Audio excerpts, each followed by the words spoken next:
श्री सद्गुरुदेव भगवान की जय। श्री राधा कृष्णाभ्याम नमः। श्रीमद्भागवत महापुराण प्रथम स्कंद अथ षोडशो अध्याय।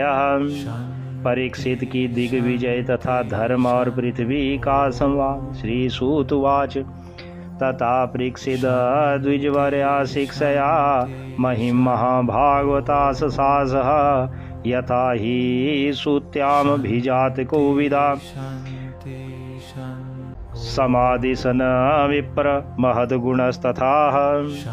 श्री सूत जी कहते हैं, सौनक जी, पांडवों की महाप्रयाण के पश्चात भगवान के परम भक्त राजा परीक्षित श्रेष्ठ ब्राह्मणों की शिक्षा के अनुसार पृथ्वी का शासन करने लगे। उनके जन्म के समय ज्योतिषियों ने उनके संबंध में जो कुछ कहा था, वास्तव में वे सभी महान गुण उनमें विद्यमान थे। स उत्तरस्य तनयामुपैम इरावतीं जनमी जयाधीश्च चतुरस्तस्यामुत्पादयत सुतान। उन्होंने उत्तर की पुत्री रावती से विवाह किया। उससे उन्होंने जनमेजय आदि 4 पुत्र उत्पन्न किए। आज हारा स्वामी धा स्त्री नाम गंगायां भूरि दक्षिणां शारद्वतं गुरुं कृत्वा देवा यत्राक्षिगोचरा।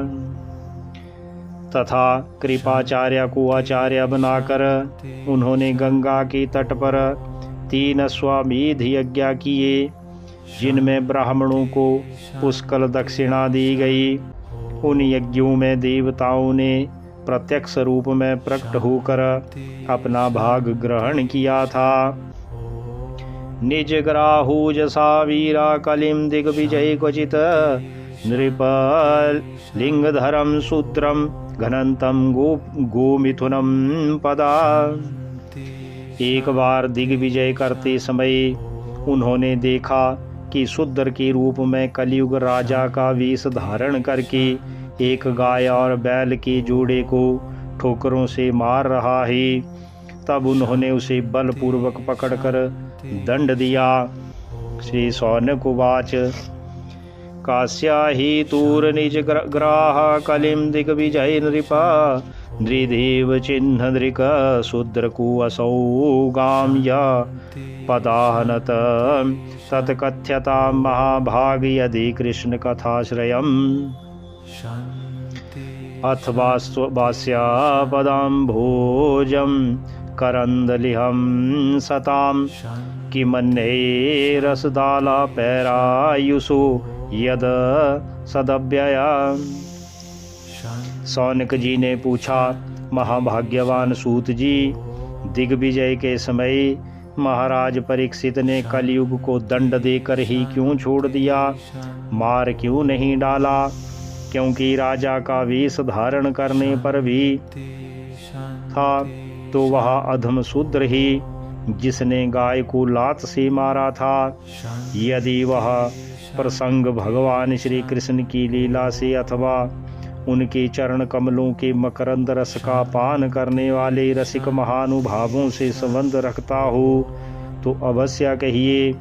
दूसरी व्यर्थ की बातों से क्या लाभ? उनमें तो आयु व्यर्थ नष्ट होती है। क्षुद्रायुषाम नृणामंग मर्त्यानामृतमिच्छताम इहोपहूतो भगवान मृत्यु सामित्र कर्मणि। श्री सौनक जी कहते हैं, प्यारे सूत जी, जो लोग चाहते तो हैं मोक्ष परंतु अल्पायु होने के कारण मृत्यु से ग्रस्त हो रहे हैं, उनके कल्याण के लिए भगवान यम का आवाहन करके उन्हें यहाँ सामित्र कर्म में नियुक्त कर दिया गया है। न कश्चिन्म्रियति तावद यावदास्त इहांतकाः एतदर्थम ही भगवानाहुता परम ऋषिभिः अहो नृलोके पियेत हरि लीलामृतं वचा। जब तक यमराज यहाँ इस कर्म में नियुक्त हैं तब तक किसी की मृत्यु नहीं होगी। मृत्यु से ग्रस्त मनुष्यालोक के जीव भी भगवान की सुधा तुल्य लीला कथा का पान कर सकें, इसलिए महर्षियों ने भगवान यम को यहाँ बुलाया है। मंदस्या मंद प्रज्ञस्या वयु मंदायुष्च वै निद्रया ह्रियते नक्तम दिवा च व्यर्थ कर्म भी। एक तो थोड़ी आयु और दूसरे कम समझ, ऐसी अवस्था में संसार की मंद भाग्या विषयी पुरुषों की आयु व्यर्थ ही बीती जा रही है। नींद में रात और व्यर्थ की कामों में दिन। श्री सूतवाच यदा परीक्षित कुरुजांगली अवसन कलिं प्रविष्टं निज चक्रवर्ती ते निशम्या वार्ता मनति प्रियां तथा सरासनम संयुग सौंडिराददे।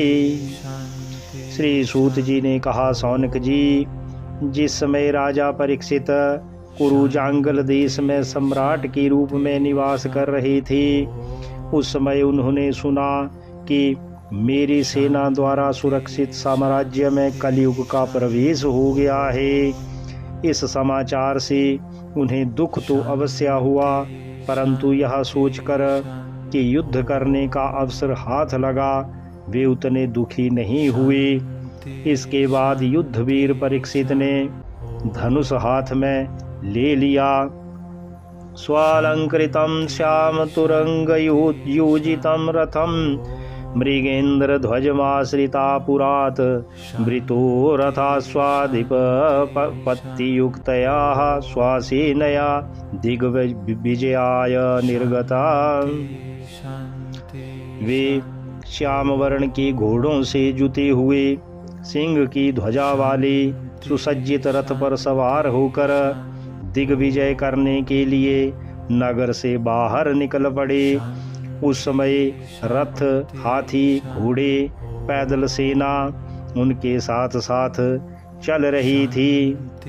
भद्रास्वं केतुमालं च भारतं चोत्तरान् कुरून् किं पुरुषादिनी वर्षाणि विजित्या जगृहे वलिम्।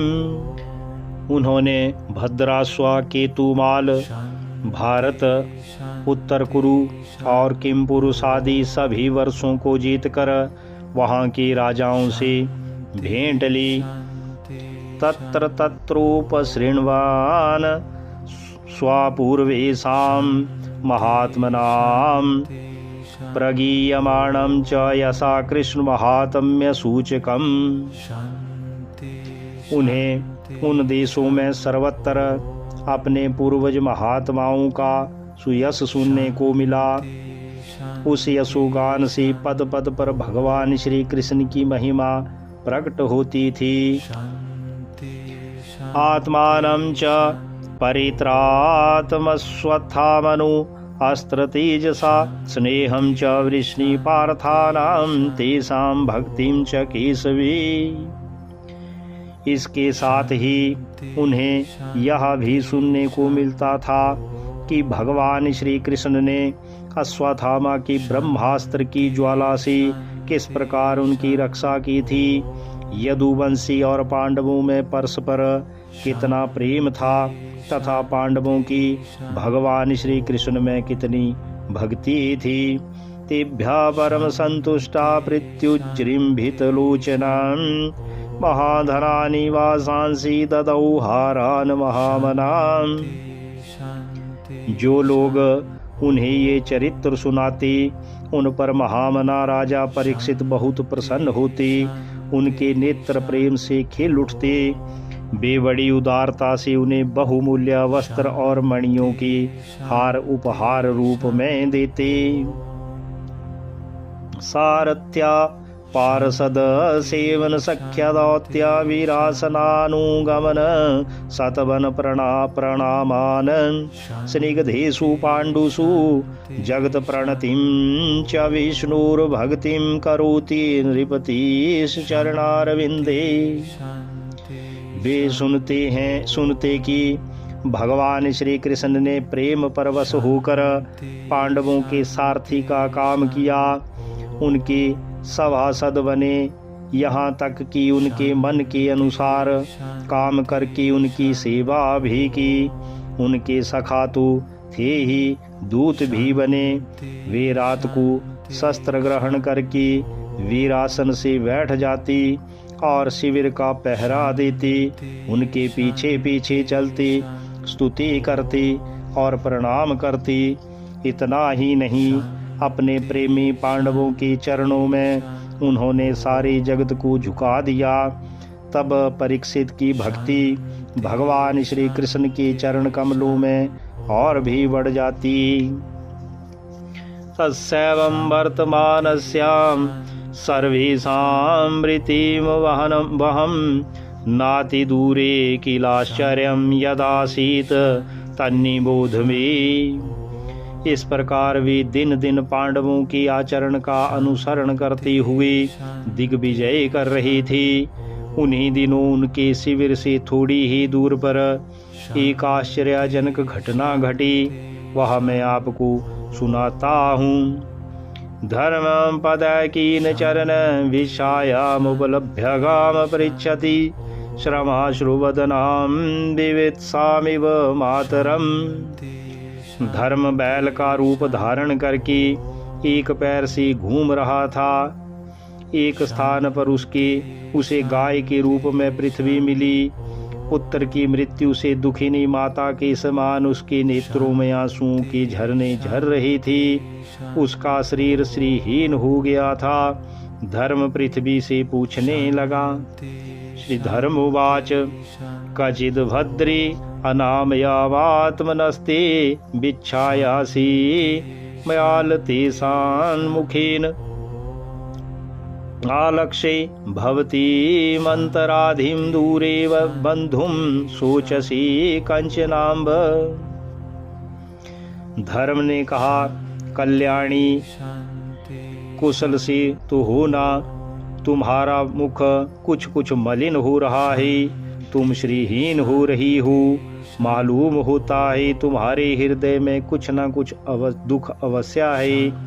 क्या तुम्हारा कोई संबंधी दूर देश में चला गया है जिसके लिए तुम इतनी चिंता कर रही हो? पादेर न्यूनम सोचसी मैकपादमात्मानं वा वृषलैर्भोक्ष्यमाणं आहु मुरा सुरादीन हृत्यज्ञा भागान प्रजाउत स्वयमघवत्यवर्षति। कहीं तुम मेरी तो चिंता नहीं कर रही हो कि अब इसके 3 पैर टूट गए, एक ही पैर रह गया है। संभव है तुम अपने लिए शोक कर रही हो कि अब शूद्र तुम्हारे ऊपर शासन करेंगे।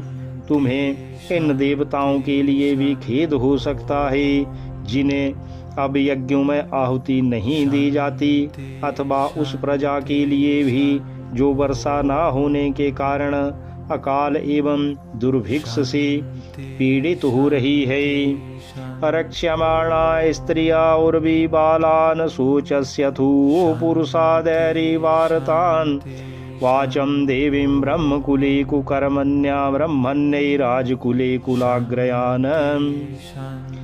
धर्म ने कहा, देवी क्या तुम राक्षस सरीखे मनुष्यों के द्वारा सताई हुई आरक्षित स्त्रियों एवं आर्त बालकों के लिए शोक कर रही हो? संभव है विद्या अब कुकर्मी ब्राह्मणों के चंगुल में पड़ गई है और ब्राह्मण विप्रद्रोही राजाओं की सेवा करने लगी हैं और उसी का तुम्हें दुख हो। किं क्षत्रबंधून कलिनोपसृष्टान राष्ट्राणि वा तैर्वरूपितानि इतस्ततु वासनपानवासा स्नानव्यावायोन्मुख जीवलोकम। आज के नाम मात्र के राजा तो 16 आने कलयुगी हो गए हैं।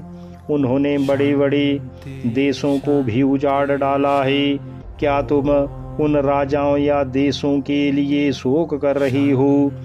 आज ही जनता खान पान, वस्त्र, स्नान, स्त्री सहवास आदि में शास्त्रीय नियमों का पालन ना करके स्वेच्छाचार कर रही है। क्या इसके लिए तुम दुखी हो? यद्वाम्ब ते भूरि भरावतार कृतावतारस्या हरिर्धरित्रीः अंतर्हितस्या समरति विसृष्टा कर्माणि निर्वाण विलंबितानि। धर्म ने कहा, माँ पृथ्वी, अब समझ में आया हो न हो तुम्हें भगवान श्री कृष्ण की याद आ रही होगी, क्योंकि उन्होंने तुम्हारा भार उतारने के लिए ही अवतार ग्रहण किया था और ऐसी लीलाएं की थीं जो मोक्ष का भी अवलंबन है। अब उनके लीला संवरण कर लेने पर उनके परित्याग से तुम दुखी हो रही हो। इदं मवाचक्ष्वातवाधिमूलं वसुंधरे येन विकर्षितासि कालेन वाते बलिनां बलियसासुरार्चितं किं हृतम्बं सौभगम्। देवी, तुम तो धन रत्नों की खान हो। तुम अपने कलेश का कारण जिससे तुम इतनी दुर्बल हो गई हो मुझे बतलाओ। मालूम होता है बड़े बड़े बलवानों को भी हरा देने वाले काल ने देवताओं के द्वारा वंदनिया तुम्हारे सौभाग्य को छीन लिया है। धरण्योवाच भवान ही वेद तत्सर्वं यमां धर्मानुपृच्छसि चतुर्भिर्वर्तसे येन पादैर्लोक सुखावहे। सत्यं शौचं दया क्षान्ति सत्यागा संतोष आर्जवं समोदमस्तपा साम्यं तितिक्षु परति श्रुतम्।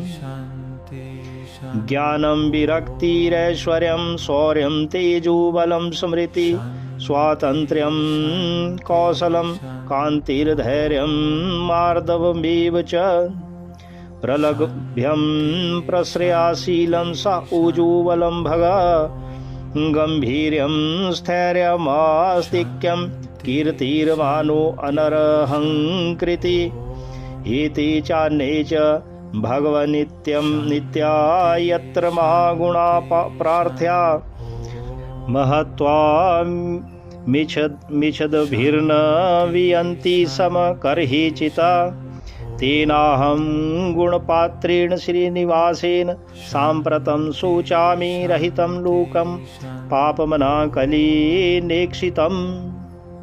पृथ्वी ने धर्म से कहा, धर्म, तुम मुझसे तो कुछ पूछ रहे हो, वह सब स्वयं जानती हो।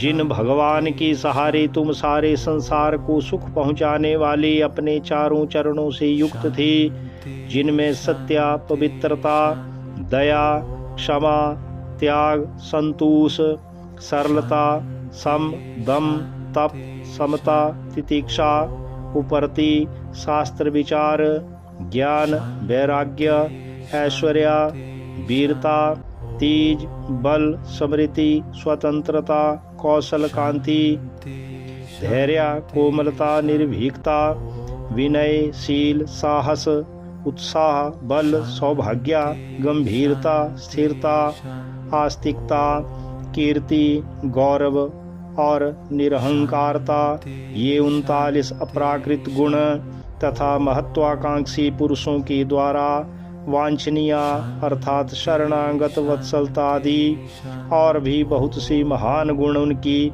सेवा करने के लिए नित्या निरंतर निवास करती हैं। एक क्षण के लिए भी उनसे अलग नहीं होते। उन्हीं समस्त गुणों के आश्रय सौंदर्य धाम भगवान श्री कृष्ण ने इस समय इस लोक से अपनी लीला संवरण कर ली और यह संसार पापमय कलयुग की कुदृष्टि का शिकार हो गया। यही देखकर मुझे बड़ा शोक हो रहा है। आत्मानं चानुशोचामि भवन्तं चामरोत्तमं देवान् पितॄन् ऋषीन् साधून् सर्वान् वर्णांस्तथा आश्रमान्।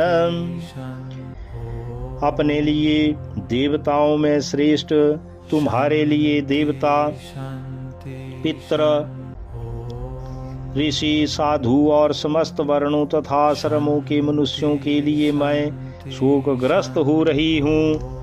ब्रह्मादयो बहुतिथम यद पांग मोक्ष कामस्तपाः समचरन भगवत प्रपन्ना सा श्री स्वास समर विंदवनम विहाय यत्पाद सौभगमलम भजति अनुरक्ता